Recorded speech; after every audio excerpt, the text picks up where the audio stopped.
Josephine. I won't leave you waiting in between. And the cigarette you bummed from me is almost burning out. You suck it till your fingers burn and then you throw it on the ground. Bienvenue sur le podcast Les enfants vont bien. Ici, vous entendrez parler de PMA à l'étranger, de GPA, de conception artisanale, d'adoption et de bien d'autres termes qui accompagnent les parcours de conception de nos familles. Vous entendrez aussi et surtout des familles homoparentales, monoparentales par choix ou de fait, adoptantes, nous raconter leur parcours extraordinaire au sens littéral du terme, vers la parentalité.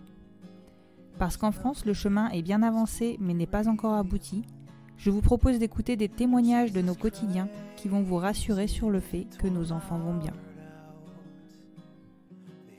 Vous écoutez l'épisode numéro 3 de la saison 2 du podcast Les enfants vont bien. Je ne sais pas vous, mais moi j'ai toujours eu l'impression que les États-Unis avaient une longueur d'avance sur nous concernant la possibilité de concevoir pour les familles homoparentales. Dès 1995 et la diffusion en France de la série Friends, le ton est donné. Le premier épisode intègre instantanément une famille homoparentale, celle de l'ex-femme de Ross avec sa compagne et leur fils commun. Et je crois me souvenir que cela m'avait paru hallucinant à l'époque, inconcevable en France. La liberté des couples homosexuels que je découvrais à ce moment-là dans les chroniques de San Francisco d'Amistad Maupin me faisait rêver et dessinait déjà mes rêves d'expatriation. Olivia et Camille sont allées au-delà de leurs rêves et ont concrétisé leur envie de nouveaux horizons à la faveur d'un stage de fin d'études. Elles ont découvert la Floride et l'ouverture d'esprit des Floridiens quant à l'avenir des familles homoparentales. Elles se sont projetées dans cette vie-là, et si finalement la loi fédérale sur la reconnaissance du deuxième parent n'est que très récente, la simplicité d'accès à la PMA pour les couples de femmes et les femmes seules n'est pas une légende. En couple, elles me racontent leur parcours, celui qui a vu la naissance de leur fils Evan, puis celui qui a vu naître leurs jumeaux, Adèle et Raphaël 2 ans plus tard. On parle aussi business, parce que les États-Unis sont ce qu'ils sont. La liberté et le libéralisme ont un coût qui n'est pas neutre, et surtout qui nous ramène malgré tout à la réalité de nos parcours en Europe. Certes, nous devons nous rendre à l'étranger et nous devons payer notre PMA, mais c'est le cas ailleurs aussi, même si la clinique se trouve en bas de chez soi. Je vous laisse découvrir cet épisode qui va vous faire voyager et surtout découvrir une magnifique famille franco-américaine qui vit et profite de son rêve américain sous toutes ses coutures. Je vous souhaite une bonne écoute.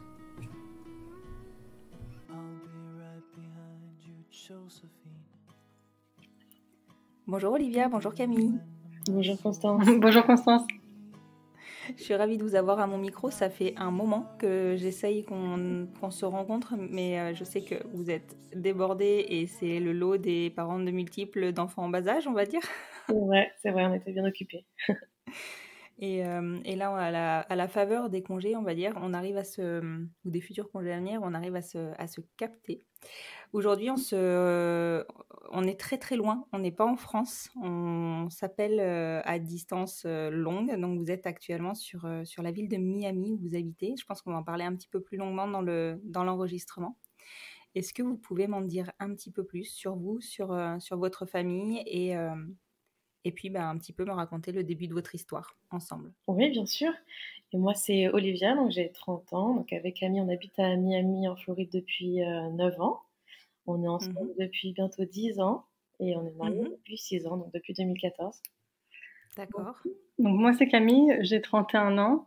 Donc comme Olivia l'a dit, on est ensemble depuis 10 ans. Et donc on est les mamans de Evan qui a 2 ans et demi et Adèle et Raphaël, des jumeaux qui viennent juste de fêter leurs 6 mois.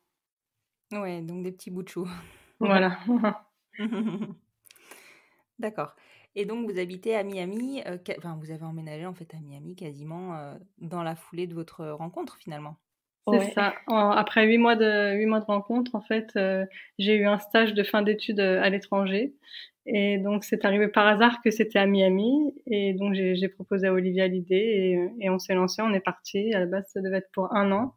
Et elle a accepté l'aventure et on est parti, puis on n'est jamais revenu. D'accord, ok. Donc, non, mais c'est une super aventure. Et ça s'est concrétisé ce stage ils t'ont fait une proposition de poste derrière ou toi, tu as de toi-même cherché à rester sur place? Non, le stage s'est concrétisé. En fait, ils m'ont proposé de rester. Bon, après, il y a toute une procédure de papier, c'est pour rester, qui est un peu Oui, c'est compliquée. ça. Donc, c'est ça qui est un peu mis en jeu, de savoir si on restait ou non. Mais on a réussi à s'en sortir à travers tout ça. Et donc on a pu rester toutes les deux, parce que le problème aussi, c'était que chacune de notre côté, on devait avoir les papiers. Et donc, toutes les deux de notre côté, on a réussi à rester. Et ça a pu se prolonger grâce au mariage qui est passé en France et aux États-Unis presque juste quelques mois après. Et c'était vraiment une belle surprise ici parce que c'était pas du tout prévu. Et donc le fait que le mariage soit reconnu ici aussi, en fait, Olivia, qui avait plus de difficultés à avoir des papiers, a pu se greffer à moi, qui avait déjà un job. Et donc du coup, ça nous a permis de continuer ensemble plus facilement. Ouais. Oui, voilà, c'est ça, parce qu'il y a une histoire de visa et le visa, concrètement, tu l'obtiens, c'est individuel, c'est pas le couple qui obtient le visa. Ah Donc, non, ça, si tu es voilà, marié, en fait, voilà. ouais, d'accord. Et c'est lié au fait que tu aies ou non un emploi, on est bien d'accord? Puisque... Il y a plusieurs types de visas, mais moi, c'était avec mon employeur. D'accord. Et du coup, Camille a pu trouver du boulot dans la foulée? Alors, c'est moi, Camille, qui avait le boulot. C'est toi, Camille, qui avait le Ouais. boulot, excuse-moi. C'est C'est pas facile sans voir les gens. C'est moi, Camille, qui avait le boulot et donc qui a pu être sponsorisée. On appelle ça sponsorisé ici par mon employeur. Et donc, du coup, grâce à ça, on a eu toutes les deux les papiers et Olivia a trouvé du travail dans la foulée. Oui. D'accord, ok. Donc, toutes les deux, alors on n'est pas sur des CDI, hein, puisque là-bas, ça fonctionne pas comme ça, mais... Bon, il n'y a pas de contrat. On a été embauchés, on va dire. Voilà, c'est ça. Et après, c'est freestyle. Voilà, exactement. Ouais. On a eu la chance de tomber dans une entreprise française au début. Et puis voilà, maintenant, on est parti sur d'autres jobs, mais ça a commencé comme ça. D'accord, donc du coup, sur des entreprises françaises au départ. Ok. Oui. Ok. Et du coup, donc 9 ans que vous êtes sur Miami. Vous avez à aucun moment eu l'envie ou l'idée de changer? On a un peu l'envie, on n'a pas beaucoup non plus, malheureusement, exploré le reste des États-Unis. En fait, Miami, parce que c'est pas si loin de la France quand on est aux États-Unis. Le décalage aussi horaire est de 6 heures seulement. On avait l'envie un peu peut-être de bouger en Californie, mais après, c'est 9 heures de décalage. Donc, ça rend les choses encore plus difficiles, je trouve, par rapport à notre famille qui est en France. Pour l'instant, Miami, franchement, on s'y plaît plutôt bien. Aussi du côté LGBT. Ouais. Au tout début, on a vécu pendant plusieurs années sur Miami Beach et c'est vraiment une ville très LGBT. D'accord. Donc, voilà, c'est ça aussi qui a fait que on s'y est senti mieux qu'à Paris en fait. Tout de suite, c'est ça qui a fait qu'on a eu envie de rester aussi. Le fait de se sentir, d'être nous-mêmes en fait, sans se sentir jugé dans nos vies de tous les jours. Donc, il y a d'agression ou quoi que ce soit. Donc, c'est ça qui nous a aussi beaucoup donné l'envie de rester à Miami. Oui, c'est vrai qu'on a plutôt notion de la partie côte ouest pour tout ce qui est liberté LGBT, on va dire. Mais la côte est, pour le coup, c'est pas forcément quelque chose dont on entend parler. C'est vrai, ça l'est quand même pour les grandes villes comme New York et Miami, et particulièrement Miami Beach. Donc, il y a une ville dans Miami, c'est le côté plage, en fait, tout simplement, et fête. Ça l'est pour ces deux grosses villes-là, en fait, ouais. D'accord. C'est pas le cas partout en Floride, mais Miami Beach, oui. Voilà, exactement. D'accord, ok. Et donc, alors, on est allé un peu vite, mais vous ne m'avez pas raconté votre rencontre. C'est quand même la base. Est-ce que vous pouvez me la raconter? Bien sûr, on s'est rencontrés en fait en 2011 via une amie en commun. Pour moi, c'était le coup de foudre tout de suite. Je peux corriger, c'était en 2010. En 2010, pardon. Super. Oui, c'est vrai. Ouais, c'est vrai, c'était fin 2010, pardon. En novembre. Et donc voilà, par une amie en commun. Et on a très vite emménagé ensemble, en fait. Moi, ma situation aussi. Et on venait de région parisienne, juste pour vous situer. Et très, très vite, on a déjà emménagé ensemble avant même de partir à Miami. C'est-à-dire qu'on ne s'est pas quittés depuis notre rencontre, en fait. D'accord, c'est beau.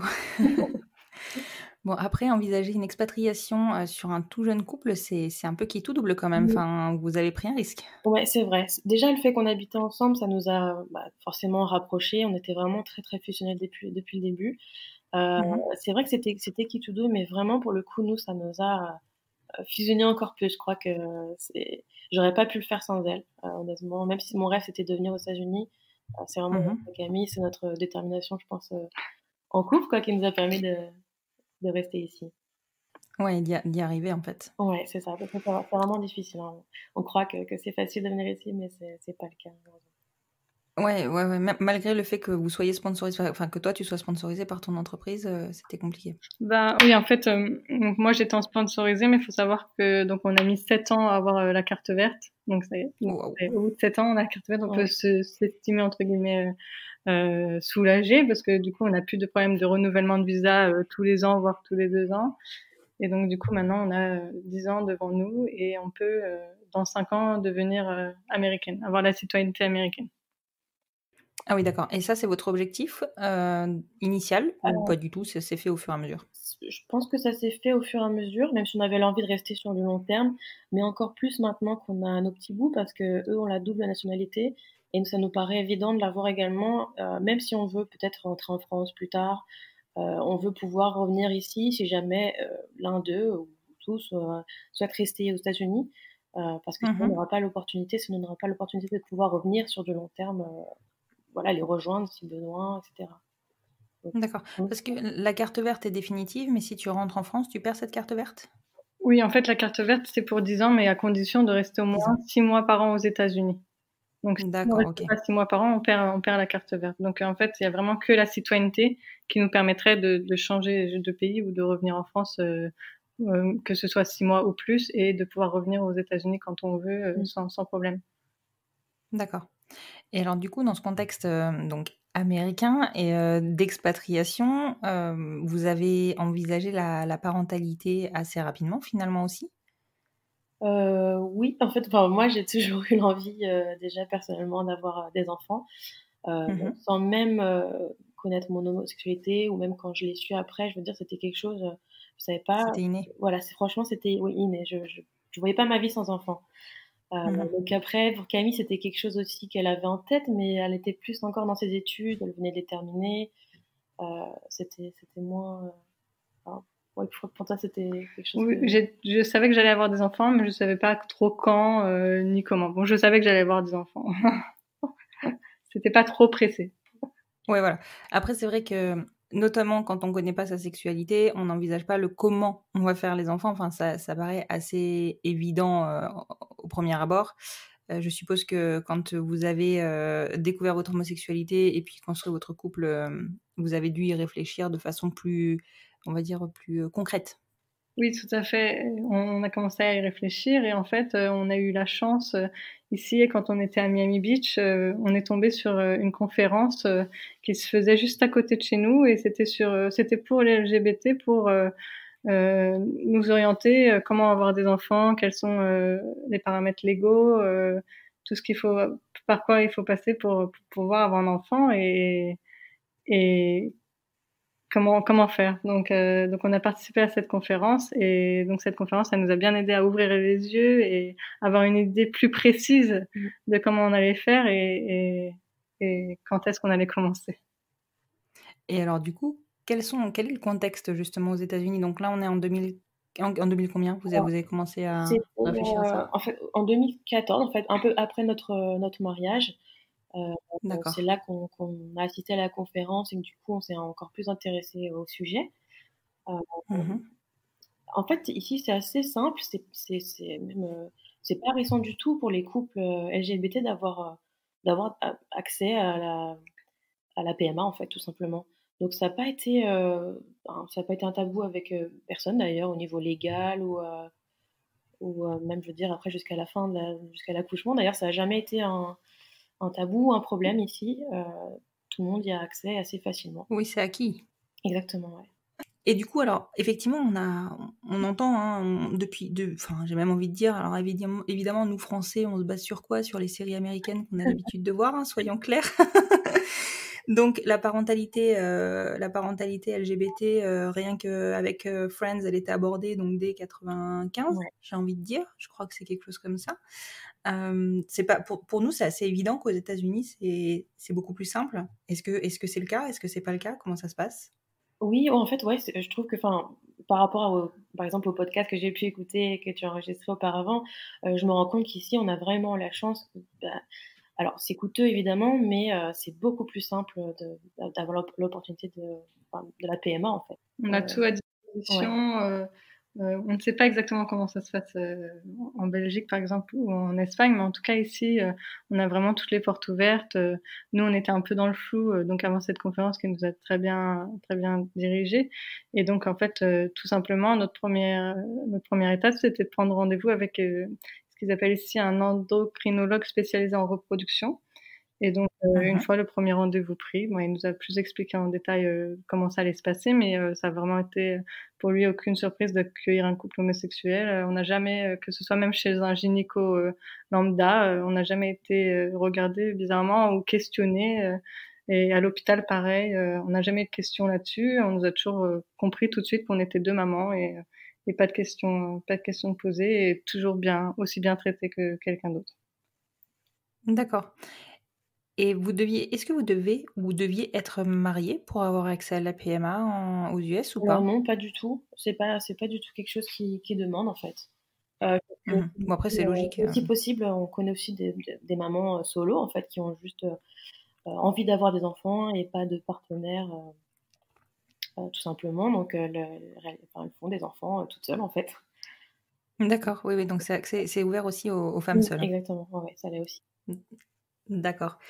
Et alors, du coup, quel choix vous avez fait à ce moment-là, au moment de la conférence? Enfin, je suppose que vous n'avez pas tout de suite décidé de vous lancer, mais vous m'avez dit que vous aviez déjà envisagé le camp. Donc, qu'est-ce qui enfin voilà, quel a été votre cheminement? Alors en fait, donc après cette conférence, moi, franchement, j'étais super prête pour À fond? Ouais, complètement.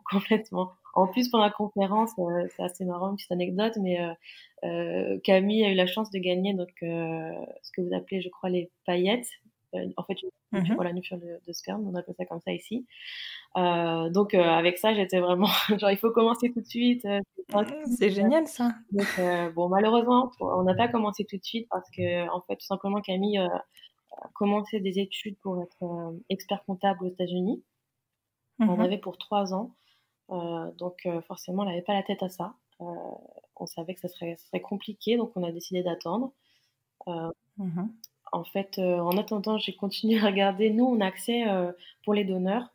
On a en fait accès aux banques de sperme, ça s'appelle comme ça, en ligne. Et donc, j'ai commencé à regarder un peu et voilà, voir comment ça se présentait pour choisir un donneur, quel type de donneur on avait, la possibilité de choisir. Et puis, ça a commencé comme ça. Donc, ensuite, c'est en 2016, je crois que là, vraiment, on a commencé à prendre nos rendez-vous tout début 2016. On s'est sentis prêtes, surtout Camille, en fait, parce que moi, j'étais toujours prête.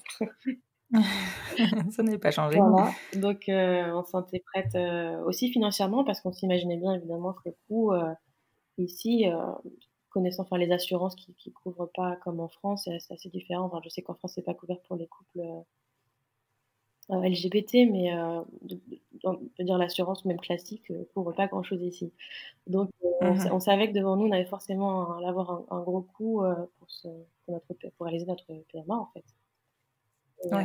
Et au niveau du choix de la clinique, est-ce que c'est, en gros, est-ce que tu descends en bas de ta rue, tu fais 3 pâtés de maison et tu pousses une porte de clinique et vous avez accès à n'importe quelle clinique? Enfin, est-ce que c'est aussi libre que ça ou Oui, c'est comme ça. Alors, c'est dingue. nous, on s'est dirigé vers la première clinique en fait, simplement après avoir assisté à la conférence en 2014. On avait pris les coordonnées de cette première clinique à Miami. Donc, on a fait notre premier rendez-vous là-bas. Une première série de tests dès le premier rendez-vous en fait. Et puis on a eu connaissance des prix, des tests le cheminement, les tests qu'il fallait faire aussi. On n'a pas eu le feeling avec cette clinique-là, donc en fait tout simplement on a fait la recherche pour une autre. On a comparé les prix aussi parce qu'on a vu que c'était un peu coûteux, donc on a choisi finalement une autre clinique sur Miami. Mais c'était vraiment très simple, il suffit juste d'un rendez-vous, c'est très facile à trouver ici. D'accord. Et alors, ça m'intrigue cette histoire de Camille qui a gagné des paillettes. En fait, ils font des concours pendant les conférences? Alors oui, en fait, des tombolas. Oui, ça, en fait, durant cette conférence, à l'entrée, il fallait mettre un petit ticket avec son nom, et à la fin de la conférence, il y a une personne qui était tirée au sort et c'est tombé sur moi. J'étais d'ailleurs très gênée de dire on va vraiment y aller. Et donc bon, bah c'était quand même un beau cadeau. Ça coûte quand même $900 une fiole, donc Bah ouais, c'est on clair, va pas c'est clair. on va pas dire non. Donc voilà, on l'a accepté, et en fait, on n'était pas prête à ce moment-là à commencer. Donc j'avais peur qu'ils nous disent vous avez un an pour l'utiliser, etc. Et en fait, ils ont été compréhensifs. Ils nous ont dit quand vous êtes prêts, on reste en contact et vous pouvez nous contacter quand vous êtes prêtes. Donc Ah, c'est génial. ouais. Donc du coup, on est passé par cette banque de sperme. Du coup, c'était une banque de sperme en particulier qui nous avait offert cette fiole. Et donc, voilà, c'était une banque qui sponsorisait quelque chose comme ça. ça. Voilà, c'est ça. C'était une banque qui sponsorisait l'événement. Et donc du coup, on est passé par celle-ci, mais ça nous dérangeait en rien parce que c'est California Cryobank, elle s'appelle, et c'est l'une des plus grandes banques de sperme aux États-Unis. Donc on avait complètement 100% confiance en cette banque. Oui. D'accord, ok, c'est marrant. Franchement, je trouve ça génial. Mais ça prouve que c'est complètement libéré. Enfin, moi, je trouve ça génial. Non, c'est vrai que c'est chouette. Et donc à cette conférence, pour info, il y avait le côté légal avec une avocate qui expliquait les droits des parents LGBT. Donc il y avait cette banque de sperme aussi qui représentait et expliquait les différents choix qu'on avait, que ce ferait à nous, avec les UI, etc.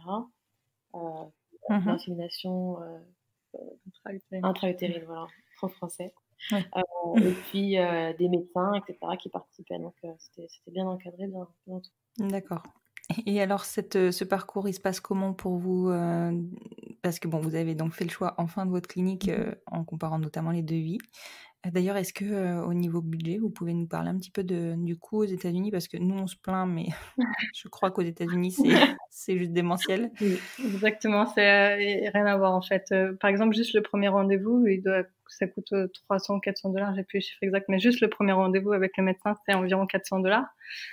D'accord. Donc ça, c'est juste pour dire ce que tu veux faire et lui qui te dise un peu comment ça se passe le processus. Donc on n'a rien commencé. D'accord. Et ensuite, donc il nous dit tous les tests, tous les diagnostics qu'on doit faire avant de commencer le processus. Donc les prises de sang pour voir les maladies génétiques, les vitamines, pour voir je sais pas comment on appelle ça, pour voir la qualité des œufs. J'ai oublié le nom. Et le sono-hystérogramme et le hystérosalpingogramme. Donc on a accès à tout ça, et bien sûr on repart avec la liste des prix pour tout. Ça paraît bête, mais bon, c'est très important pour nous parce que par exemple juste pour faire tous ces tests-là sans commencer l'IUI, il faut compter autour de $2,500.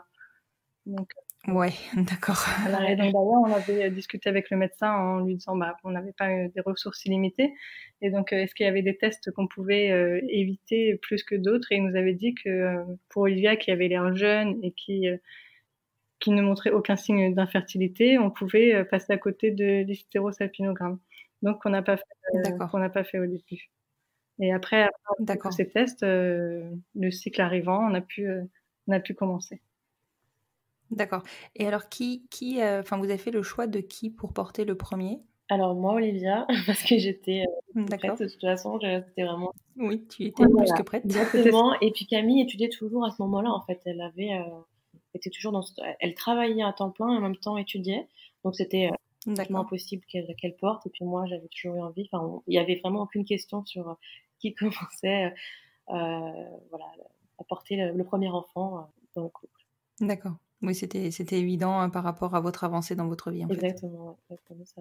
D'accord. C'était déjà bien défini depuis le début du parcours. Oui, ça avait l'air de toute manière, effectivement. Et alors, ce docteur, il vous fait des propositions, en fait, de techniques, ou c'est une évidence de commencer par l'insémination ou peut-être par la FIV? Comment ça se passe? Oui, voilà, en fait, il propose, il nous explique ce qui est possible. Par rapport moi à mon profil, voilà, quand on a commencé, j'avais 26 ans.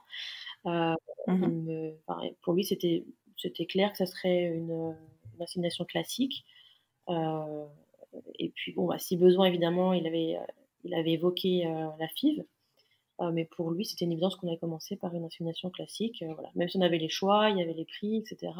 Et puis bon, ils ont évidemment tendance à nous faire choisir ce qui est le plus cher normalement, mais voilà, forcément. Voilà, ça reste quand même le business ici en premier.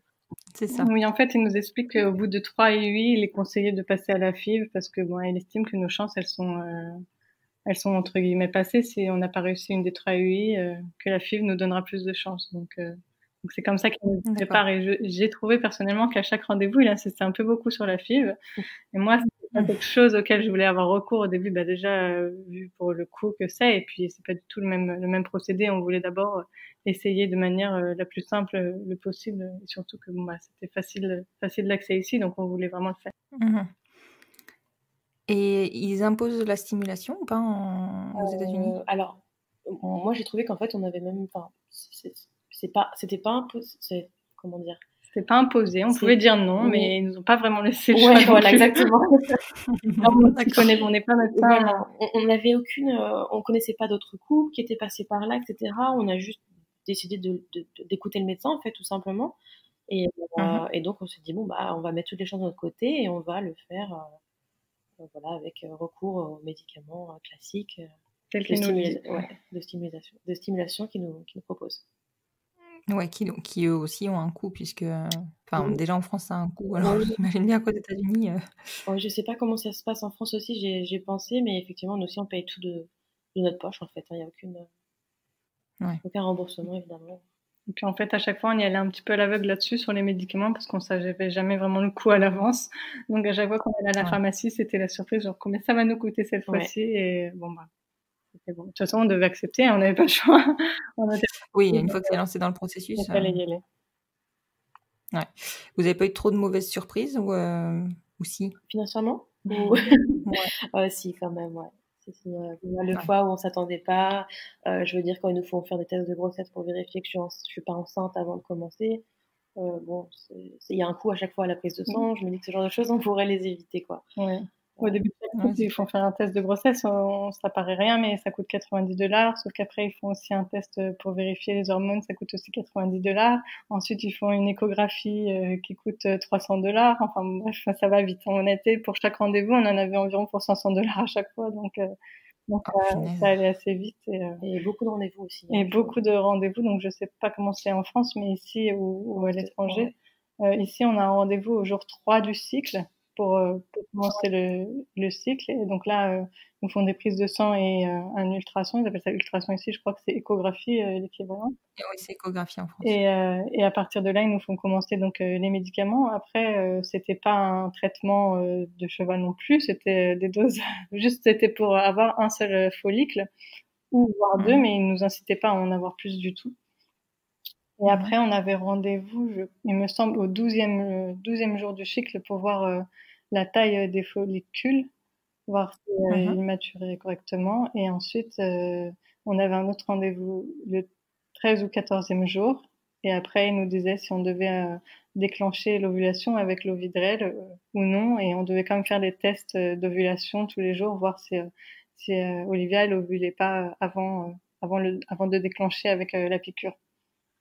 C'est à peu près pareil, en tout cas moi sur le parcours que j'ai eu, c'était ça à peu près au niveau des rendez-vous et du suivi. Seulement on n'avait pas, moi j'avais pas de test d'ovulation à faire. Alors après je sais que tout est propre à chaque clinique, mais voilà, c'est à peu près ça.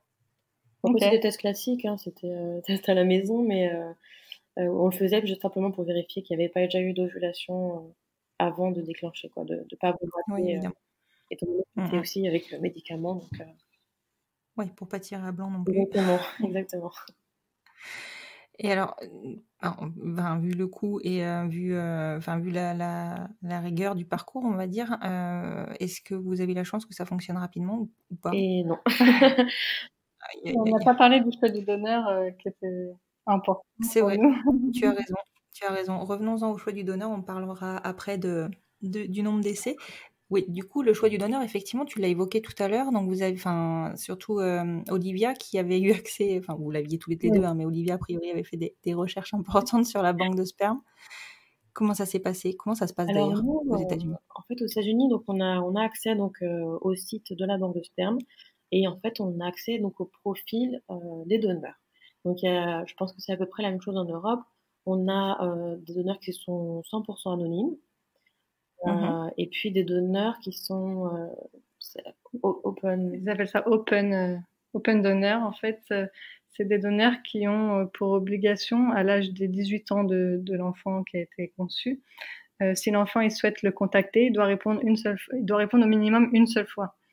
Donc s'il a envie de dire je n'ai pas envie d'être en contact, il peut le dire. Et puis s'il a envie d'être en contact, ils peuvent après rentrer en contact le donneur et l'enfant. D'accord. Donc on était sur ce site et c'était un catalogue. On choisit vraiment comme dans un catalogue. La seule chose, c'est que à l'époque où nous on l'a fait, il y avait que des photos des donneurs enfants, ce qui nous suffisait complètement. Mais maintenant, ils donnent aussi des photos d'eux adultes, ce qui est un peu, on trouve ça un peu bizarre, mais bon, chacun. C'est à moins d'anonymat. Voilà, c'est ça, c'est ça. Chacun fait comme il le souhaite. Donc nous, c'était que des photos de lui enfant. Et après, on avait vraiment tous les détails sur lui et sur sa famille, plus que parfois son propre conjoint, je crois. Et donc on avait toute l'historique de ses maladies, tous les caractéristiques physiques de toute sa famille. Et c'était assez rigolo au début de voir ça. On a même un enregistrement audio pour entendre sa voix. D'accord. Et donc on a fait notre choix comme ça. C'était assez rigolo. D'accord. Ça a été compliqué ou pas comme choix, ou vous avez vite statué? En fait, oui, on a eu moi, j'ai regardé pendant longtemps sur le site, j'en avais sélectionné quelques-uns qui me plaisaient. Nous, notre critère en particulier, c'était surtout le fait qu'il ait un rapport médical qui soit clean, quoi, qu'il n'ait pas de maladie dans sa famille, etc. Même si c'est pas, il sélectionne les donneurs évidemment avec ça, mais voilà, on voulait que ça le plus simple possible. Le plus simple possible, Voilà. ouais. Donc c'était notre critère de choix en fait pour sélectionner. Donc j'en avais sélectionné quelques-uns. Et en fait, tout simplement, Camille un jour se met sur le site et elle tombe sur un donneur qui venait juste d'être ajouté. Et elle m'en fait part. Et en fait, c'était vraiment le coup de cœur. Il nous ressemblait vraiment beaucoup de par son parcours professionnel, etc. Et vraiment, il ressemblait beaucoup à toutes les deux. Donc on a accroché vraiment avec celui-là. D'accord. Et donc là, vous avez pu bénéficier de vos fameuses paillettes offertes? Exactement, mais on nous avait aussi prévenu durant cette conférence un détail hyper important auquel on n'avait pas forcément pensé ou on n'aurait pas pensé, c'était qu'au moment de l'achat des paillettes, il fallait en acheter plusieurs si on voulait avoir plusieurs enfants du même donneur, parce que les donneurs, ils partent hyper vite. Par exemple, notre donneur, en un mois, il n'y en avait plus et il n'en a jamais redonné. Donc on a été hyper content d'avoir eu ce conseil parce que du coup on a pu en acheter beaucoup d'un coup. C'est sûr, il fallait le budget parce que comme on l'a dit, c'était $900 la fiole et on en a acheté 15. Donc Ah oui, 15. Ouais. Et une fiole, c'est un essai, c'est ça? Oui, une fiole, c'est un essai. D'accord. Ah oui, non mais ça fait un Donc, budget on énorme. en avait acheté 10 au début et quand on a vu que ça allait être compliqué, on s'est dit on préfère mettre plus de chances de notre côté. On pensait avoir 2-3 enfants, donc on s'est dit on va en acheter 15 pour être sûr d'avoir au moins 2-3 enfants du même donneur. Donc, d'accord, donc pour vous c'était important que le donneur de tous vos enfants soit le même? On n'y avait pas pensé au premier abord, mais en fait après pour nous c'est devenu un point important. Ouais. Si on pouvait le faire, on le ferait. Étant donné en plus qu'on avait vraiment eu un coup de cœur pour ce donneur-là, c'est surtout ça aussi qui a fait qu'on s'est dit que voilà, on voulait qu'ils soient tous du même donneur si possible, effectivement. D'accord. Et alors, anonyme ou semi-anonyme ce donneur? Alors, il est semi-anonyme et ça nous convient plutôt bien en fait. Nous, on est, je veux dire, quand les enfants sont majeurs, s'ils ont l'opportunité de poser leurs questions, ça nous va très bien aussi, quoi. Oui, non, mais c'est clair, c'est clair. C'est vrai qu'avec le recul, tu vois, je me dis que nous, on aurait sûrement fait ce choix-là. Maintenant, à l'époque, on était mal informés et le choix qu'on a fait nous convient bien aussi. Mais c'est pareil, en fait, nous, on voulait absolument qu'il soit anonyme au début, puis quand on a vu cette option, en fait, il est arrivé que ce donneur-là était semi-anonyme et c'était un hasard, on l'avait pas choisi pour ça. Et en fait, après coup, on s'est dit, bon, bah, pourquoi pas, en fait, ça nous laisse l'option et on est contente de l'avoir. Ouais, complètement. Je comprends complètement. Et donc, ce parcours est compliqué? Alors, oui, un peu compliqué. Donc c'était donc en 2016, c'est là qu'on a commencé. Donc, après les tests qu'on doit faire donc, au préalable avant de commencer le parcours, on a fait notre premier essai au mois de juillet 2016. Donc, c'était, je sais pas si vous utilisez la même chose en Europe, mais nous, donc, on utilisait le Femara pour stimuler, etc. Non, c'est pas les mêmes, je crois. Il y en a plusieurs, en fait, mais c'est ça qui était recommandé par le docteur. D'accord. Donc, voilà, donc on a commencé comme ça. Et en fait, ce cycle-là, je sais pas ce qui s'est passé. semblerait que je n'ovulais pas, qu'il n'y avait aucun follicule mature. Donc finalement, ça a commencé par un peu un échec. Donc on n'a rien pu faire. Le docteur a conseillé tout simplement qu'on arrêtait les médicaments et puis qu'on attendait le cycle suivant. Donc un peu déçue. Bah oui, forcément. Surtout, voilà, j'étais vraiment très excitée de commencer. Je pense que c'est ça qui a joué, hein, honnêtement. Ce stress, cette pression que je mettais déjà. Donc voilà. Oui, et puis la stimulation, c'est pas anodin pour nos corps, donc ça peut aussi jouer. Hein. C'est vrai. Finalement, avec le recul, je crois que si je m'étais mieux renseignée, on aurait peut-être pas fait avec les médicaments. Je pense que on aurait peut-être commencé de façon classique. Donc après, notre second essai, c'était donc le cycle d'après. On a la chance, c'est assez rapide ici. On peut faire des essais tous les mois. Donc au mois d'août, c'est notre première vraie insémination, puisque ce cycle avait fonctionné. Un follicule mature. Donc voilà, on fait l'insémination. Donc on attend les 14 jours. Je pense que c'est pareil en Europe pour avoir oui, tout à fait. la prise de sang. Et ben, elle était négative. Donc notre second échec, premier vrai échec, on va dire.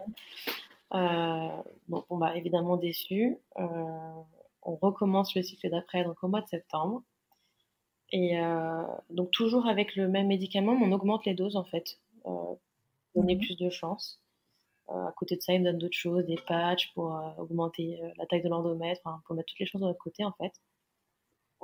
Donc au mois de septembre, voilà, même chose. Et puis encore négatif, encore un échec. Donc ça commençait à être dur à encaisser. On a la chance qu'on n'ait pas besoin de voyager, que c'était sur Miami, etc. Donc ça, c'est vraiment une grosse différence avec l'Europe, honnêtement. On pouvait commencer assez rapidement, refaire des tests, des cycles, enfin tous les cycles le mois suivant, etc. C'était assez simple de ce côté-là. Ce qui n'est pas évident, évidemment, en Europe. Donc pour ça, on avait la chance. Donc on continue sur le prochain cycle le mois d'après, donc ce qui nous amène en octobre.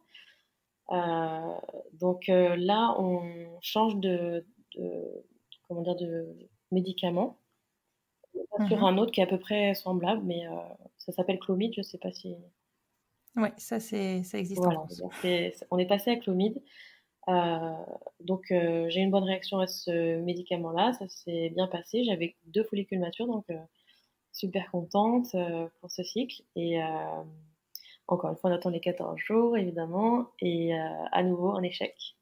Donc là, ouais, ça a commencé à faire mal. Moi, je recevais les appels de la clinique directement donc quand les résultats étaient disponibles. Donc j'avais la lourde tâche d'appeler Camille après. Donc évidemment, je pleurais entre les appels. Bah oui, forcément. Voilà, je m'en voulais énormément, mais malheureusement, pas faire grand-chose. C'est juste la nature. Non, oui, tout à fait, mais c'est vrai que la culpabilité est énorme à ces moments-là. Honnêtement, ouais, j'ai l'impression que toute la faute était sur moi. C'était vraiment difficile. À côté de ça, Camille était très rassurante. Voilà, elle essaie de relativiser, etc. Mais c'était vraiment dur à encaisser. Ouais.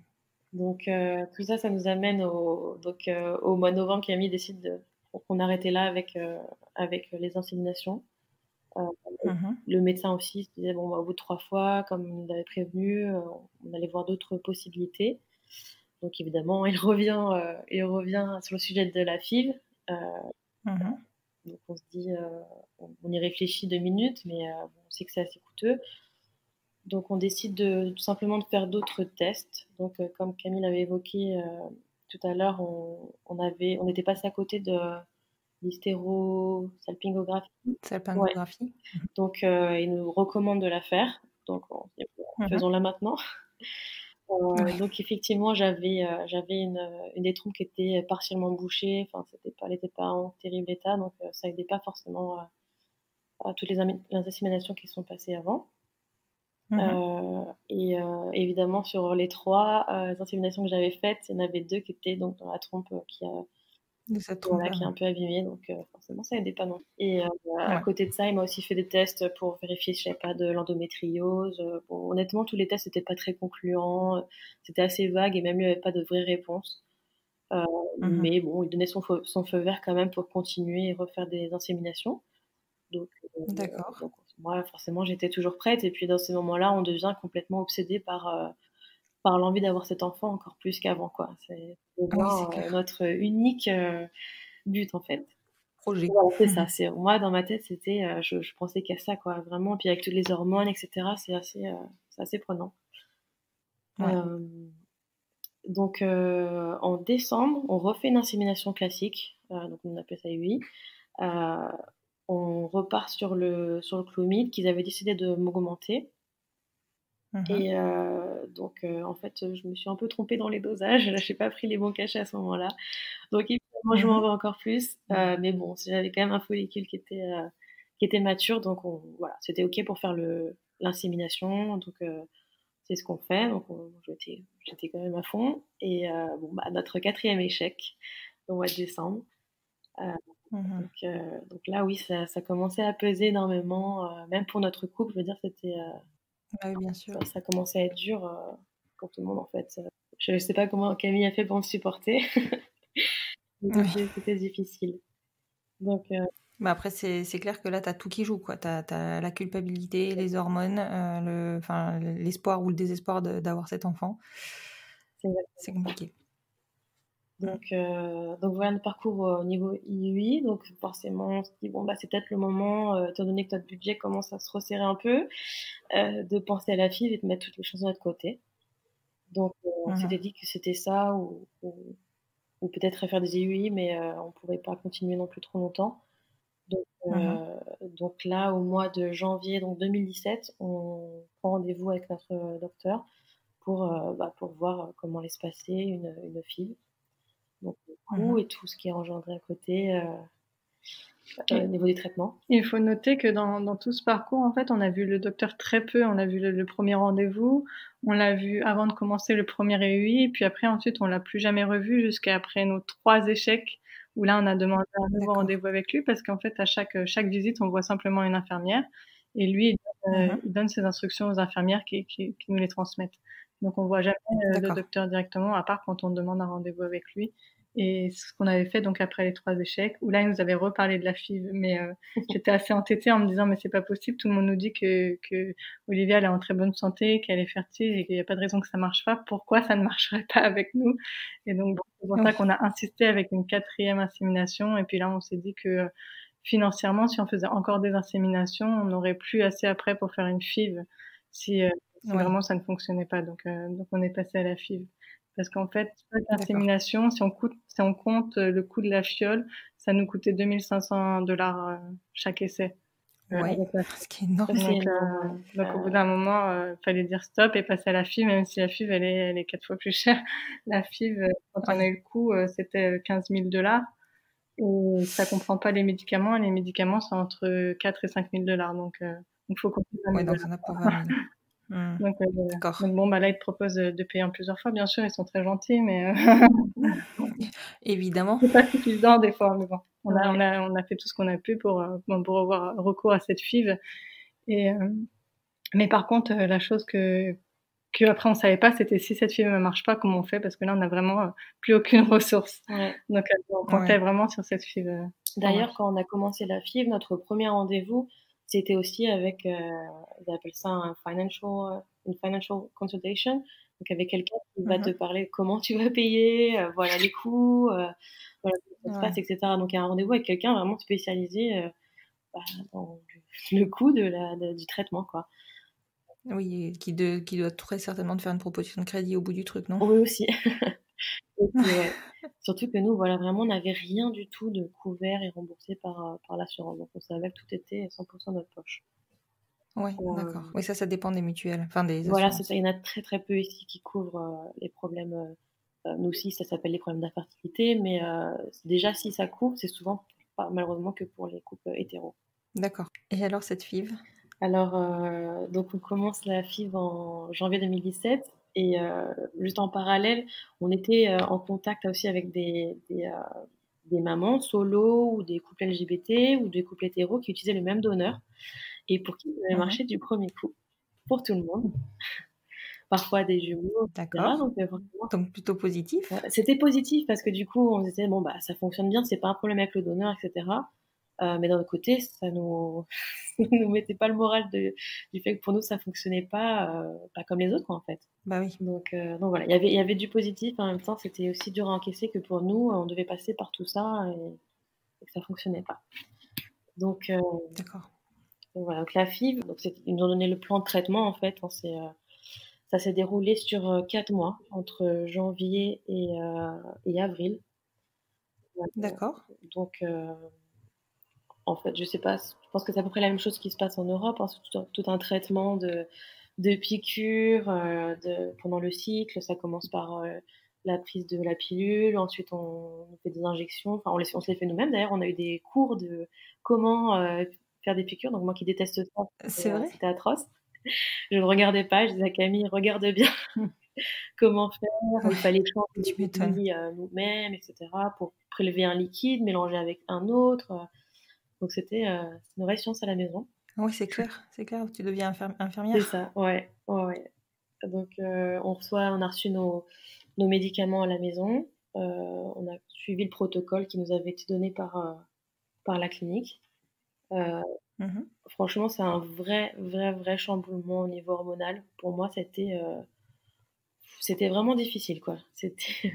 Ça m'a paru intense, Bah, tu vraiment. m'étonnes, c'est intense, hein, ouais. Mmh. Je m'attendais pas du tout à ça. Vraiment, ouais, c'était un choc. Niveau hormonal, ça nous fait passer par on appelle ça, montagnes russes, quoi. Ouais, ouais, ouais, ça ne m'étonne qu'à moitié, hein. C'est clairement le ressenti en général des gens qui passent par les FIV, effectivement. Ouais. Et ici, alors je sais Et pas si c'est pareil en Europe, mais on a contact en ce moment avec une amie qui le fait en Belgique, une FIV, et on a été mmh hyper surprise parce qu'ils font une stimulation hyper courte et pour qu'elle ait environ 6, 7, 8 follicles matures. Et nous, pour Oui, notre c'est ça. part, en fait, nous, c'était pas du tout ça. Nous, ils visaient 20 follicles, enfin follicules, on dit. Ici, on dit follicle, c'est pour ça que je me trompe. Ils visaient au D'accord. moins 20 follicules, voire plus. Et donc, c'était vraiment un concours de combien il y en a à chaque rendez-vous. Ils les comptaient Mesurer. ils Ouais, mesuraient, ils demandaient d'augmenter les doses quand ils voyaient qu'il n'y en avait pas assez, selon eux. Et nous, on n'avait aucune idée de quel était le nombre normal ou non. Et, oui, et donc, au final, à la ponction, il y en avait 16. Donc, on était contents, mais d'accord. eux, ils n'étaient pas hyper. Ils disaient pas que c'était un nombre enfin, un nombre élevé. Ils disaient que c'était normal. Et en fait, Et c'est pour ça que ça se fait sur 4 mois, en fait, et pas sur, parce que n il me semble qu'en Europe, c'est sur un mois que tu fais la stimulation pour avoir, bah, 7 ou 6, 7, 8 follicules, ouais. Alors, ouais, la stimulation, c'était sur 3 semaines à peu près, je crois. bah, en fait, ici, Oui, ça a été d'accord. long parce que dans cette clinique-là, ils commencent le protocole en te faisant prendre la pilule contraceptive pendant un mois. Alors, bon, on sait pas trop pourquoi, mais D'accord. c'était son protocole à lui. Donc déjà, on perd entre guillemets un mois. Et après ça, on pouvait commencer le traitement. Oui, là, la stimulation, Mmh. elle était assez longue. Et après, la ponction. Et aussi, ce qui s'est passé, c'est que ce docteur-là, il nous a conseillé. Donc, on avait soit l'option de faire un transfert frais, comme ils disent, ou alors un transfert congelé. Mmh. Et lui, il préférait le transfert congelé, il disait qu'il avait plus de taux de réussite avec cette méthode-là. Donc après la ponction, ils ont congelé les embryons qui nous restaient et ils lui ont fait attendre encore un mois et le cycle d'après pour faire le transfert. Donc c'est pour ça que c'est étalé en D'accord. tout sur 4 mois. Ouais. Le temps que le corps se remette, en fait, d'aplomb après la stimulation qu'il a reçue, quoi. Ouais, d'accord. D'ailleurs, il est content de OK. faire, ce qu'ils appellent, Over. over, stimulation. C'est que le corps a tellement réagi, L'hyperstimulation, ouais. voilà, que tu dois même aller à l'hôpital parce que Ouais. il y a trop de liquide dans ton corps et cetera. Moi, je me souviens qu'après Mmh. la ponction, j'étais achevée, quoi. Je n'en pouvais plus le jour même, j'ai fait que dormir, ce qui est rarement le cas, Ouais. mais c'était vraiment très, très intense, ouais. Et du coup, c'est sur les 16 embryons, enfin sur les 16 follicules, pardon, vous avez conservé combien d'embryons? Alors, Enfin, parce que normalement, ils sont pas tous oui, viables? c'est ça. Donc sur les 16, donc ils nous ont appelés dès le lendemain. Ils nous ont dit qu'il y avait, 10 embryons. Enfin, voilà, il y avait 10, follicules qui étaient, fertilisés. Donc Mmh. dès le lendemain, donc 10, et ils nous ont rappelé, je crois que c'était à peu près un ou 2 jours après, enfin, je crois que c'était peut-être le lendemain, il y en avait, au final, il y en avait 5 qui étaient de très, très bonne qualité. Donc ils ont D'accord. gardé ces 5 là. D'accord, OK. Et ils ont attendu donc 2 mois pour faire le transfert d'embryons congelés? Oui, c'est à peu près ça, ouais, 2 mois, parce qu'en fait, le jour du transfert, c'était le 10 avril, donc 2017. Donc on avait commencé en janvier, on avait au 10 avril, donc ouais, ils attendaient que le corps se remette d'aplomb en fait, après tout ce qui s'était passé avant. Ouais, d'accord. Et donc, quand tu me parles de FIV, en fait, ça comprend le transfert à terme des 5 embryons. On est d'accord? Le coût des 20 000 $ comprend aussi le transfert des 5 Oui, embryons. ça comprend le transfert d'un embryon. Oui, d'un embryon. Un seul, Oui. un seul, d'accord. Oui. Ça comprend pas jusqu'à Non. Il faut repayer à chaque transfert. transfert. Voilà. D'accord. Donc, Business is business. D'ailleurs, c'est quelque chose de tout bête, mais quand on nous avait dit le prix, on va dire, de 15 000 $ de la FIV, ça comprenait, c'était un transfert frais, c'est-à-dire un transfert juste après la ponction. Et en fait, après, le docteur nous dit, bah, moi, je préfère faire un transfert congelé. Donc, nous, on suit l'avis du docteur.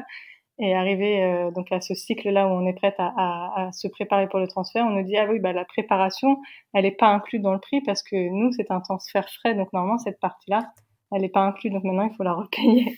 Donc, bon, bah, on repaye.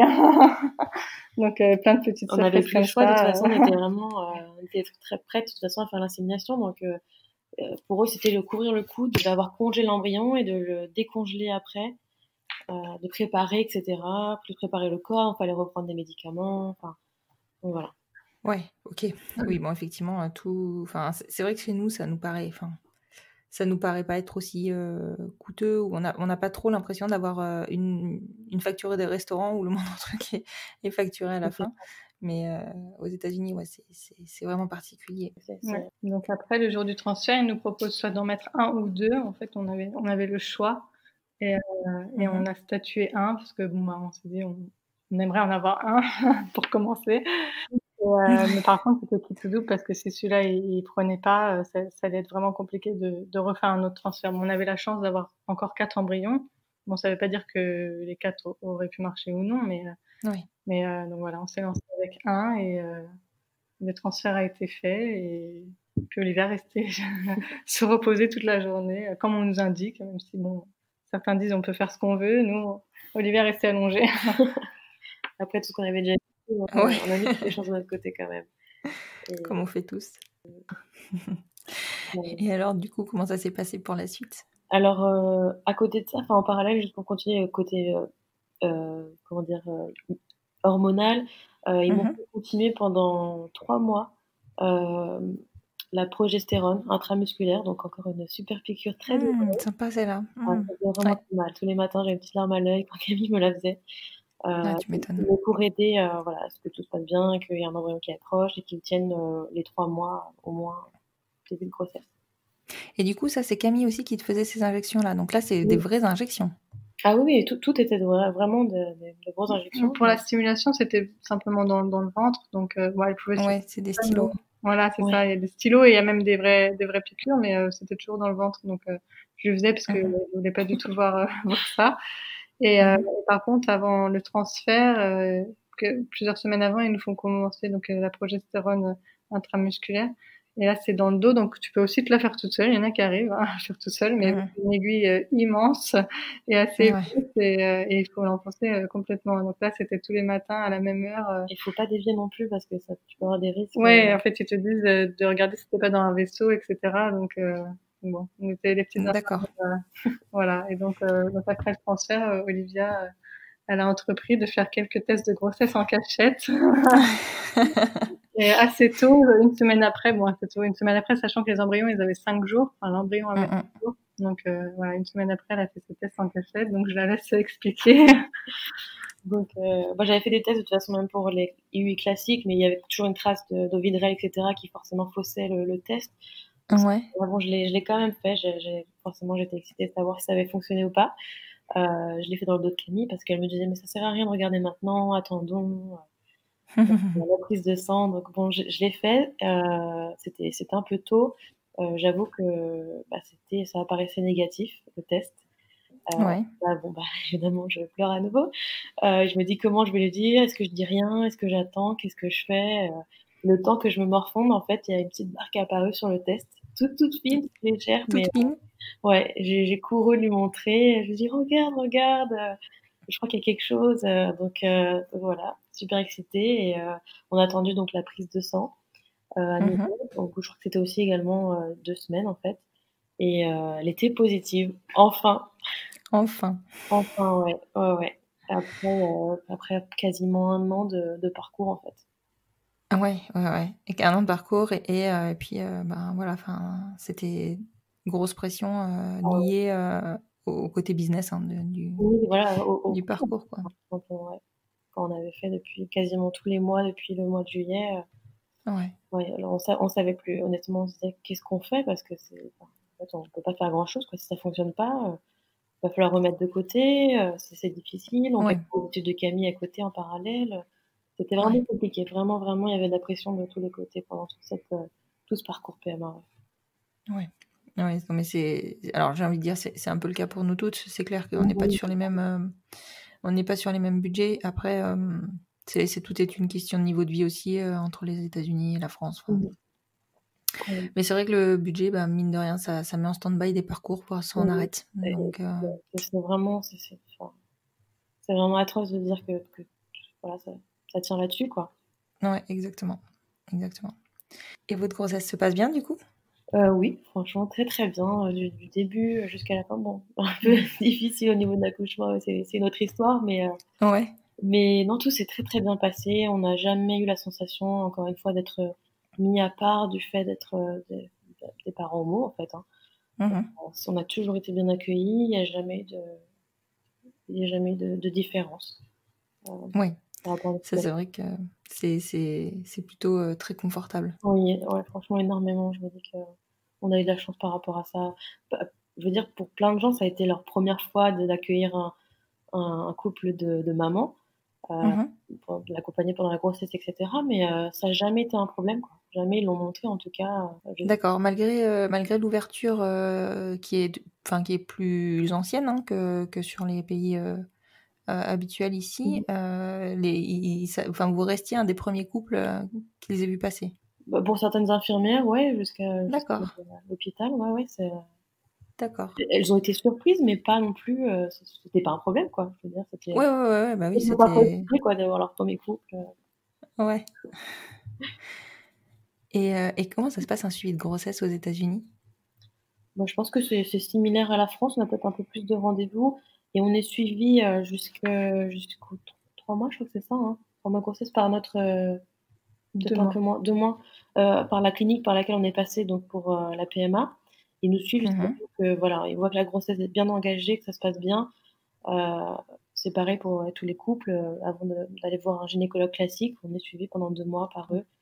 Heu, Pendant D'accord. 10 semaines. À 10 semaines, si tout va bien, ils nous relâchent avec une lettre pour aller voir notre gynécologue, avec une ouais, petite lettre La explicative. la liberté. Voilà, et en fait, à partir de ils font la première échographie à 6 semaines, donc 6 semaines depuis le début des règles, soi-disant, donc Mmh. il n'y avait pas eu de règles à ce cycle-là, et Mmh. donc ils font la première échographie. Après, il y en a une toutes les semaines jusqu'à 10 semaines, et ensuite à 10 semaines, ils nous laissent, au gynécologue, et là, après, c'est une grossesse, normale, donc il y a 3 échographies durant la grossesse, une par trimestre, et des rendez-vous, mensuels, je dirais, jusqu'aux 2 derniers mois où ça devient toutes les 2 semaines, ouais, jusqu'à toutes les semaines après. voilà, toutes les semaines. D'accord. Oui, donc oui, le suivi a l'air d'être quand même un peu plus, resserré, on va dire, par Ouais, rapport à chez du fait qu'on ait réussi un parcours, donc PMA, notre gynécologue a préféré nous suivre un peu de plus près, quoi, tout simplement. mmh. D'accord, OK. Et vous avez dû faire des démarches parce que si je me trompe pas, aux États-Unis, vous avez la possibilité de reconnaître toutes les 2 l'enfant avant l'arrivée, Alors oui, en fait, avant la naissance? à l'hôpital, c'est très moi je trouve ça très particulier. Donc elle a accouché et tout plein de personnes nous rendent visite, dont la personne qui nous demande de compléter, l'acte de naissance, et en fait là, on met vraiment ce qu'on veut. Donc D'accord. on complète, ils nous demandent même pas de pièce d'identité, ils nous demandent pas si on est mariés, ils nous demandent rien. Donc on peut se mettre avec D'accord. 2 parents. Il y a une catégorie, mère/parent, et une catégorie en dessous, père/parent. Donc en fait, D'accord. on apparaît toutes les 2 comme parents, et on apparaît toutes les 2 sur l'acte de naissance. Après, il y a D'accord. un autre souci ici, c'est que même si on est toutes les 2 sur l'acte de naissance, ça ne donne pas, légalement, à moi, le deuxième parent, pas biologique, les mêmes droits qu'Olivia a, qui est la mère Mmh. biologique. Donc on nous avait conseillé déjà dès cette première conférence de de faire une adoption en Floride pour qu'on ait toutes les deux les mêmes droits et qu'on n'ait aucun problème si on venait à changer d'état ou si on se retrouverait un jour face à des juges non LGBT qui pourraient juger en défaveur, on va dire, de ce certificat de naissance, malgré qu'on soit toutes les deux dessus. D'accord. Oui, tout à fait. J'avais entendu parler de ça. C'est très particulier comme mode de fonctionnement. Mais bon. Donc bon, ça, on le savait. Et en fait, le problème encore, c'est que c'était encore coûteux à faire ces démarches. Mais on avait enfin notre enfant. Donc on va dire que ça passait un peu au deuxième plan. On a un peu mis ça de côté parce que on avait eu l'enfant dont on rêvait. Et on savait au fond de nous qu'il est à nous deux et qu'on fait pas de différence. Mais oui, puis vous aviez quand même cet acte de naissance qui était rassurant. Oui, voilà. Et bon, après, on nous dit vraiment c'est en cas de problème majeur, on va dire en cas de décès d'Olivia, où là, je serais embêtée de pas avoir adopté Evan. Donc Evan qui est né en décembre 2017. D'accord. Ok. Et vous pouvez, donc on n'a même pas parlé de l'arrivée d'Evan encore, mais vous pouviez du coup enclencher l'adoption d'Evan dès la naissance d'Evan ou vous aviez un délai? On peut déjà même préparer le dossier donc à peu près 2-3 mois avant la naissance. Et ensuite, ils attendent évidemment la naissance de l'enfant pour finaliser. Mais effectivement, on peut le faire dès son arrivée. On aurait très bien pu tout finaliser. Ça se fait assez rapidement. Je crois que c'est à peu près 2 mois, je crois, pour avoir un jugement, en fait. Hein. C'est assez D'accord. Ah oui, c'est rapide. Le fait qu'on soit marié, ça simplifie complètement la démarche ici. C'est plus compliqué pour les couples non mariés. Mais pour D'accord. Mais c'est possible pour les couples non mariés? Oui, c'est aussi possible pour les couples non mariés. Mais ce qui se passe pour eux, c'est qu'ils ont en fait une étude de leur couple. Ils doivent prouver qu'ils sont en couple. Ils doivent prouver qu'ils habitent dans la même maison. Donc, ils ont carrément quelqu'un qui vient vérifier qu'ils habitent bien sous le même toit. Donc, il y a une inspection de la maison et que l'enfant est aussi habité avec eux. Et nous, on n'a pas besoin de passer par là parce qu'on est mariés. Donc, on évite toutes ces étapes. Et ce qui fait que le processus est assez court et assez simple. Donc, normalement, sans encombre, on n'aura pas de problème à le faire parce qu'on l'a toujours pas fait. Aussi, ce qui nous a poussé à retarder par la suite, c'est en se renseignant, en allant revoir l'avocate. Elle nous a dit elle a compris qu'on voulait avoir d'autres enfants. Elle a dit que c'était aussi bien de le faire quand en fait la famille est au complet. Donc on s'est dit sauvons un peu d'argent et attendons. Elle nous a expliqué que si on avait d'autres enfants, ça serait quand même la même procédure. On pouvait faire une procédure globale et non une procédure par enfant. Donc du coup, on était prête à commencer le deuxième enfant pas longtemps après. C'est vrai. Du coup, on a attendu. Ouais, d'accord. On savait qu'on voulait des enfants plutôt rapprochés en avant, en fait. Et puis, passer par ce parcours PMA et en finir, quoi. Ouais, mais en même temps, 3 enfants en 3 ans, 2 ans presque, c'est intense, hein, effectivement. En fait, on voulait plus ou moins 2 ans d'écart. Bon, c'est un chiffre juste comme ça, mais pour dire au 1 an d'Evan, moi de mon côté, on s'est mis d'accord et j'ai commencé du coup les démarches. Du coup, c'était cette fois à moi de porter l'enfant. On s'était mis d'accord, chacun son tour. Et donc, au 1 an d'Evan, j'ai commencé les démarches, donc reprise de rendez-vous à la clinique et démarrer tous les tests. Donc, on a été en fait dans le même groupe de clinique, mais à une autre location parce qu'on avait déménagé. Mais pour dire qu'il y en a vraiment, on va dire partout. À plusieurs endroits, oui. Voilà, on a été au plus près de chez nous. C'était le même groupe, la même clinique, mais un autre endroit. Donc un autre. D'accord. Et du coup, est-ce que tu avais le droit de bénéficier du transfert des embryons d'Olivia ou pas? Oui, j'aurais absolument pu le faire, mais c'était pas ce qu'on voulait faire pour l'instant. On voulait chacune faire l'insémination, on va dire normale, faire avec nos propres follicules. Déjà, ça restait tout simplement de refaire une FIV sur Camille, même avec mes embryons qui étaient déjà là, etc. C'était plus coûteux que de faire une insémination classique. D'accord, parce qu'elle ne refacturait pas le transfert et ils recommençaient presque tout en fait au final. Si, ouais, en fait, ils refacturent le transfert, mais ils sont pas bêtes. En fait, ils te donnent un devis où juste le transfert, ça coûte autour de $7,000. Alors il n'y a pas besoin de faire de ponction, il n'y a pas besoin de faire de stimulation ovarienne, donc c'est très spécial. Mais ils savent que comme ils ont fait énormément d'embryons pour la plupart des gens, nous on en avait 5, ce qui est pas énorme, mais ce qui est suffisant. Et du coup, ils s'assurent que le transfert va être quand même coûteux pour pas qu'ils perdent de l'argent non plus de leur côté. Ouais, bien sûr. Pour chaque transfert. D'accord. Et du coup, donc toi, tu repars dans tout le même processus où tu refais tous les examens. Forcément, tu les refais pas, tu les fais puisque tu les as jamais fait. Exactement, je l'ai fait. Donc, bon, bah, pour le coup, on était un peu plus préparés. On avait un nouveau docteur avec qui, personnellement, je l'ai pas extrêmement accroché, mais bon, comme on savait à quoi s'attendre, on est resté avec lui. On était contents dans cette clinique, donc après, c'était juste le docteur. Je pouvais changer de docteur dans la même clinique, mais bon, j'ai décidé de le garder. J'ai fait tous les tests génétiques, etc., tout ce qu'il faut. Donc, cette fois, on a bien fait les stérosalpinographies dès le début. Qui n'a pas du tout été douloureuse pour moi, contrairement à Olivia. J'avais aucun problème en vue. Et puis, j'ai commencé le premier cycle au mois de mars 2019. D'accord, oui. Donc, mars 2019, premier cycle. On commence comme avec Olivia, médicamenté, donc avec Femara, où j'ai un follicule mature, une insémination et un résultat négatif.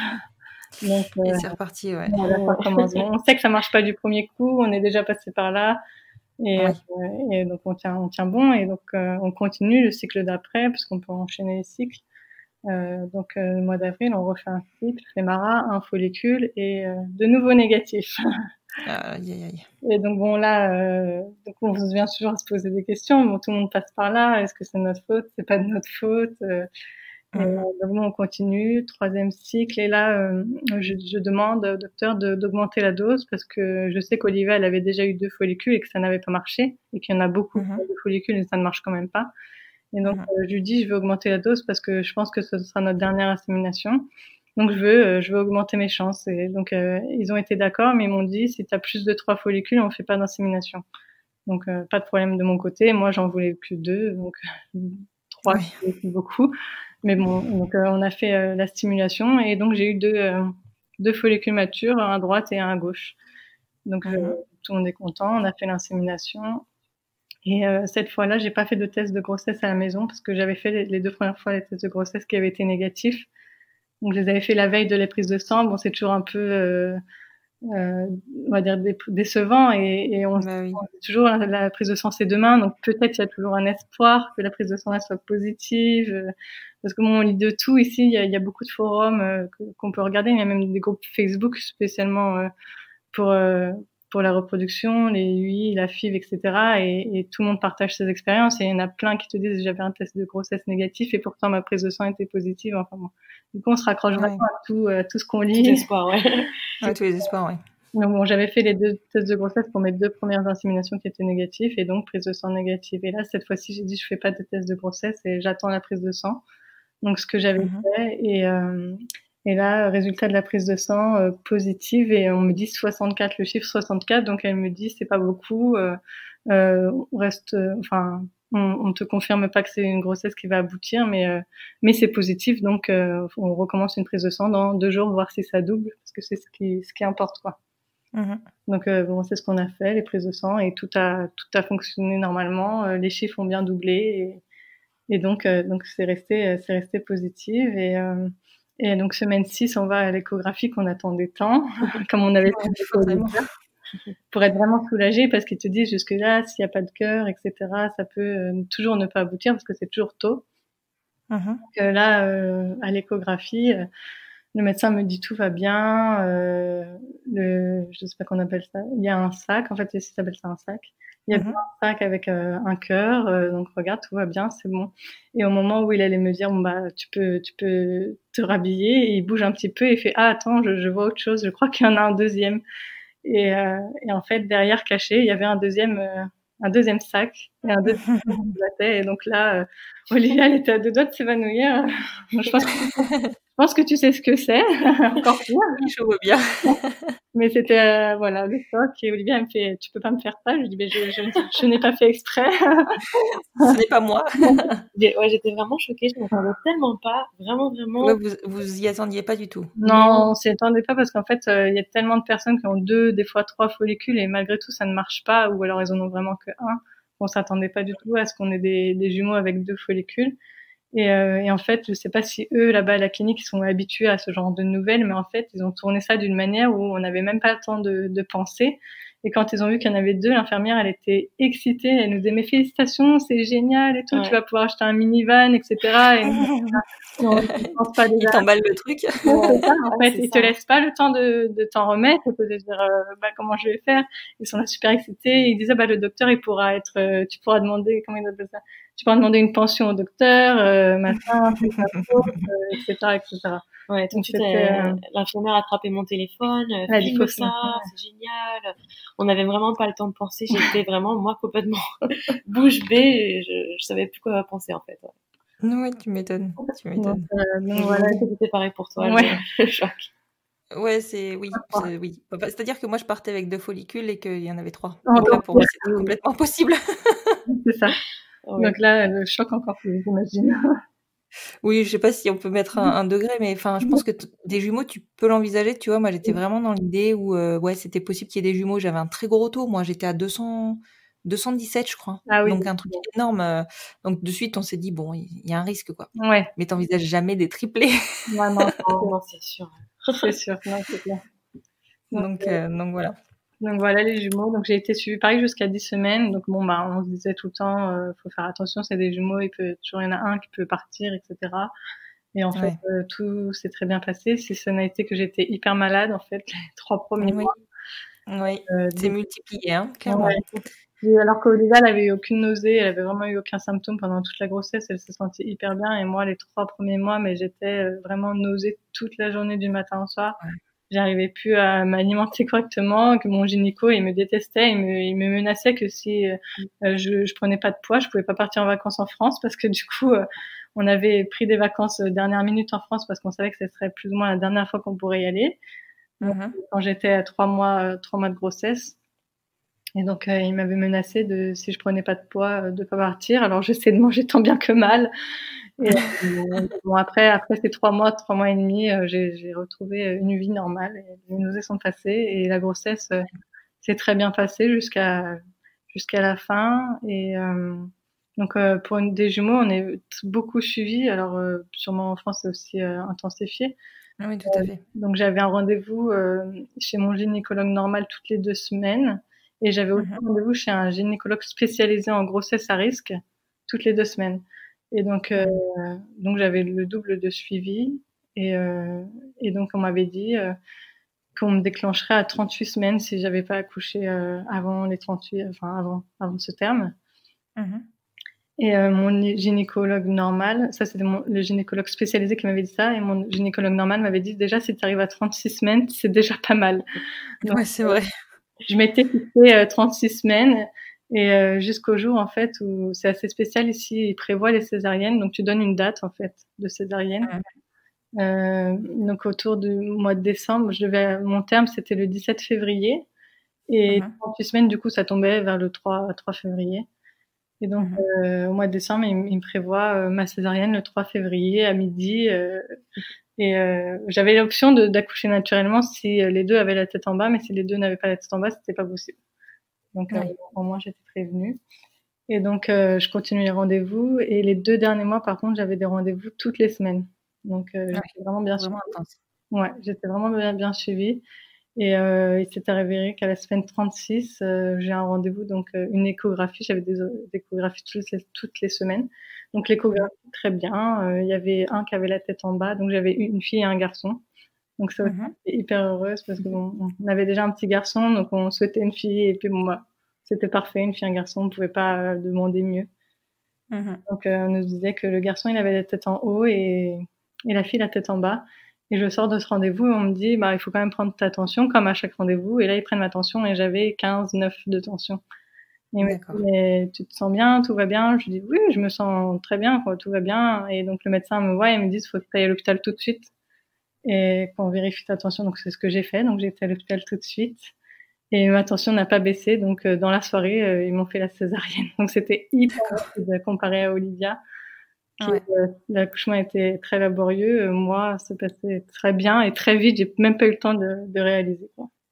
Bah oui, tu m'étonnes. C'est vrai que la césarienne, c'est Ouais, le côté étrange de la chose, c'est que ça va très vite et que tu ne ressens pas grand-chose au final. c'est ça. C'est après ou c'est plus intense? Oui, c'est vrai, c'est vrai.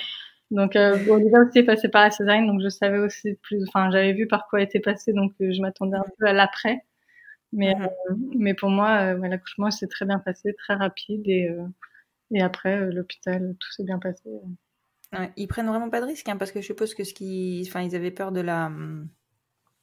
Ah, je trouve pas mon mot, mais Attention, ouais, c'est un nom. Et si c'est Bon, bref. pré-éclampsie? c'est comme Ouais, la pré-éclampsie, ouais, c'est ça, pardon. Ouais, donc ils avaient peur de la pré-éclampsie et je crois qu'en France, enfin, je m'avance peut-être, mais à 15, ils déclenchent pas tout de suite, en fait. Je pense qu'ils attendent de voir si ça continue à monter ou pas, mais peut-être que je m'avance, hein. Bah, en fait, ce qui s'est passé, c'est que bon, j'avais jamais eu de tension. J'avais eu un rendez-vous 2 jours avant où j'avais pas de tension, et ce jour-là, j'en avais. Donc à l'hôpital, ils m'ont surveillée, et la Mhm. tension, elle baissait pas, et même ils m'ont fait changer de chambre parce qu'ils m'ont dit, bah maintenant tu restes là 24 heures. Si ça va mieux au bout de 24 heures, tu reviens dans 3 jours, parce que dans 3 jours tu seras à 37 semaines, et donc là on t'accouchera à 37 semaines. Ils préféraient Mhm. que j'arrive à 37 semaines, et ils m'ont dit, la condition qu'on te fasse accoucher maintenant, c'est si ta tension continue d'augmenter. Et ce qui s'est Ouais. passé, c'est que le soir, j'ai eu des contractions, mais ça faisait déjà 2 mois en fait que j'avais des contractions tous les soirs. Et je leur ai Mhm. dit que j'avais des contractions tous les soirs depuis 2 mois, donc c'était pas anormal. Et pour eux, en fait, ça a été le déclencheur, de dire bon bah on fait la césarienne, parce que si vous avez des contractions maintenant, ça sert à rien qu'on attende. Tu vas peut-être accoucher naturellement maintenant, donc D'accord. qu'on te fasse la césarienne. Donc même si ma tension elle avait pas explosé, bon elle était autour de 16, des fois elle allait à 17 parce qu'elle venait Ouais, quand même. fréquemment me voir. Et quand ils ont vu que j'avais des contractions qui s'arrêtaient pas, ben ils ont décidé de faire la césarienne. Et d'ailleurs c'était assez, enfin, marrant et pas marrant en même temps, parce qu'il y avait Olivia qui était toute seule avec donc notre 2 ans à la maison. Et quand Mhm. j'étais pour dire faut absolument que tu viennes faire la césarienne, on n'avait personne pour garder notre Ah enfant. oui, vous n'aviez pas anticipé, bah oui. C'était 22 heures, ouais, quand Ouais, il même. était 22 heures. Bon, ça, c'est des choses qui arrivent à tout le monde. Mes parents, enfin ma maman et mon beau-père étaient venus pour l'occasion, parce qu'ils savaient que donc je devais accoucher dans pas longtemps. Sauf qu'évidemment, Mhm. ce soir-là, ils étaient à un spectacle auquel qu'on leur avait offert, donc c'était bien. Ah mais oui, mais en même temps, vous mettez des bâtons dans les roues. Donc c'était un peu bête. Bon, ma mère, elle m'en veut toujours hein, pour ça, mais mais bon, Bah, finalement, on est arrivé à temps. De toute façon, c'était une césarienne, donc elle aurait pas pu être là. Elle était dans mhm. l'attente quand c'est arrivé, puis tout s'est bien passé. Et Olivia a pu être là aussi. J'arrêtais pas de leur dire, mais vous devez attendre ma femme, vous devez attendre ma femme, vous devez attendre ma femme. Si pressée, je dis, mais maintenant, on n'est plus à 1 heure près, on peut attendre. Donc voilà. Donc elle arrive à temps et tout s'est très bien passé. Ouais, encore une fois, ils ont été vraiment, ils ont fait aucune différence sur le fait qu'on soit un couple de mamans. Ils m'ont vraiment intégré à l'accouchement, même si c'était par césarienne. Ils m'ont pris sous tous les angles en photo avec les enfants. Enfin, c'était vraiment super, quoi. Ah, c'est génial, c'est génial. Et donc tu disais tout à l'heure que que vous n'aviez pas encore lancé les démarches pour l'adoption. Est-ce que maintenant vous les avez lancées? Alors, on est toujours, enfin, on a pris contact, on sait par quels avocats me passer. Mhm. Non, on les a toujours pas officiellement commencés. En fait, ce qui se passe, c'est que bon, on a repris contact donc avec notre avocate ici. Entre-temps, on a dû chercher un avocat en France, parce que on veut aussi que l'adoption elle soit valable en France, parce qu'on est quand même française de base. Oui, voilà. Mhm. Et donc, on a trouvé un avocat en France qui connaît notre avocate aux États-Unis, et ça permet de faciliter les démarches. Mais ces 2 avocats sont assez chers, donc je ne sais pas si c'est le prix moyen d'un avocat, mais encore une fois, bon, le côté financier revient. Ouais. Et Bah oui. donc, on a commencé. En fait, on doit faire une adoption aux États-Unis, et en France, donc l'avocat français nous a dit qu'il pouvait faire une transcription de l'adoption qui a été faite aux États-Unis. Mhm. Donc pour les 3 enfants, mais que ça coûte quand même 5 000 € en France et 3 500 $ aux États-Unis. Donc bon, c'est Waouh. un budget En France, apparemment, c'est plafonné, donc ils comptent plus après Ah. le nombre d'enfants. pour cet avocat-là. Mais oui, pour cet avocat. Mais oui, c'est un coût dans les 2 pays, donc et c'est mieux de les faire assez rapprochés. Voilà, parce que pour la validité des papiers, etc., ils nous ont dit tous les 2 que c'était mieux de faire les 2 adoptions de façon, enfin la transcription et l'adoption de façon rapprochée. Donc forcément, le coût, surtout sur cette période un peu difficile, voilà, il faut prévoir. Bah clairement, clairement. Et donc maintenant, ça fait donc 6 mois que sont arrivés vos jumeaux. Ça fait donc 6 mois que vous êtes au complet ou pas encore peut-être? Alors pour moi, oui. Effectivement, Pour l'instant, oui.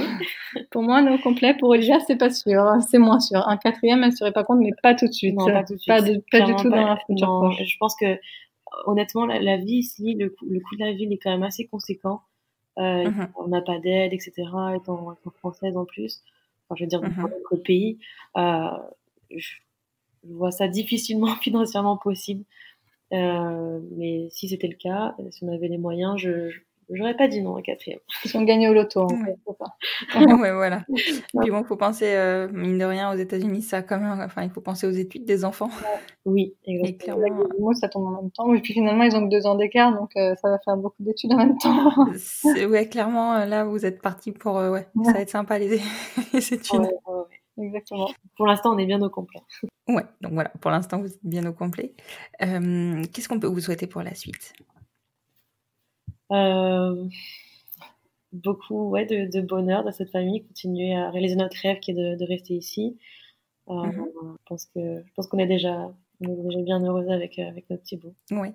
Du coup, ils ont bien la double nationalité, c'est ça? Ils vont la garder jusqu'à leurs 18 ans ou ils l'ont à vie, cette double nationalité?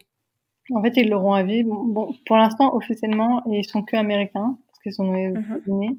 Et en fait, ils auront la nationalité française quand on aura fait cette histoire d'adoption, où on peut déjà, en fait, faire l'état civil. Mais c'est quelque chose qu'on a choisi de pas faire pour l'instant, parce que si on les déclarait à l'état civil, seule la mère biologique serait sur l'acte de naissance français. Ouais. Donc, on aurait un autre livret de famille, donc on aurait 3 livrets de famille, parce qu'on a chacune donc des enfants biologiques. Et après l'adoption qu'on aura faite en France, on aura un 4e livret de famille et des nouveaux actes de naissance, etc. Donc on s'est dit, on veut s'éviter des procédures pour rien pour l'instant, et on attend l'adoption pour qu'ils soient français. Mais là, comme nous a dit l'avocat, ils sont automatiquement français, parce que nous, on est françaises, oui, voilà. Ils sont français. Bon, on leur a pas fait officiellement le passeport, etc., ni l'état civil. On pourrait le faire, mais on l'a pas encore fait. Mais c'est bien quelque chose qu'ils gardent toute leur vie. D'accord. Bon, en tout cas, moi, je vous souhaite que vous puissiez continuer à réaliser votre rêve, que vos petits Américains puissent devenir, le sont, mais donc deviennent français, et surtout que vous puissiez mettre en place votre procédure d'adoption aux États-Unis comme en France, sans trop de difficultés et sans trop de surcoût non plus, puisque clairement, là, vous avez déjà quand même engagé un très très gros budget pour pouvoir avoir vos enfants. Oui. Moi, je vous suis à titre personnel, non pas à titre, pas sur le compte du podcast, si, très certainement avec le compte du podcast, mais je vous suis surtout à titre personnel depuis très longtemps, je crois. Je sais même pas identifier quand est-ce que j'ai commencé à vous suivre. Ce qui est sûr, c'est que voilà, votre famille, comme beaucoup de celles que j'interviewe, mais votre famille est une très belle famille. Le côté vie aux États-Unis, en tout cas moi, c'est quelque chose qui m'impressionne. Je trouve que c'est génial de passer à l'acte, et en plus élever des enfants dans un autre pays, dans une autre culture, je trouve ça tellement enrichissant. Je pense que voilà, vous avez de beaux jours devant vous. C'est gentil, merci Constance. Je vous en prie. Je vous remercie beaucoup, en tout cas, encore une fois, d'avoir réussi à vous libérer, parce que c'est pas simple quand on a 3 enfants de moins de 3 ans, soyons clairs. Oui. Et j'espère qu'on entendra à nouveau parler de vous, notamment pour cette fameuse procédure d'adoption assez rapidement. Avec plaisir. Avec plaisir, merci beaucoup. Je vous en prie, à très bientôt. Bye, à bientôt. À bientôt.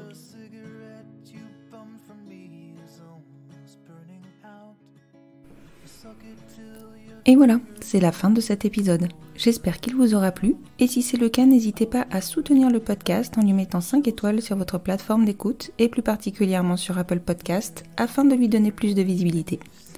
N'hésitez pas à le partager et à le faire découvrir, plus nous gagnerons en visibilité, et plus nous aiderons d'autres familles à se construire, et ainsi nous normaliserons les nouveaux schémas familiaux. Peut-être aurons-nous aussi la chance de pouvoir rassurer et montrer la voie aux nouvelles générations. Vous retrouverez en note de cet épisode le compte Instagram d'Olivia et Camille. Je vous souhaite une très belle fin de journée et vous dis au jeudi 15 octobre pour un épisode hors série du podcast Les enfants vont bien.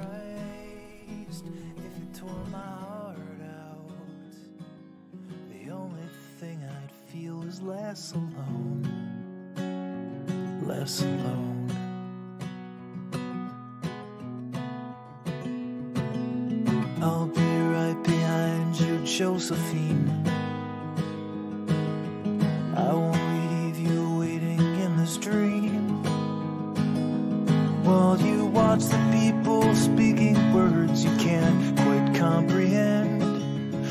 asked me if I'd pinch you, but my fingers wouldn't bend. I'll be right behind you, Josephine, just like I was when we were 17. I guess it's only been a year, but still it feels like 34. I don't feel like I am living in the same skin anymore. Now hold my hand, I'll hold my breath. There's nothing in this world we really own. And Jesus Christ, if you tore my heart out, the only thing I'd feel is less alone, less alone.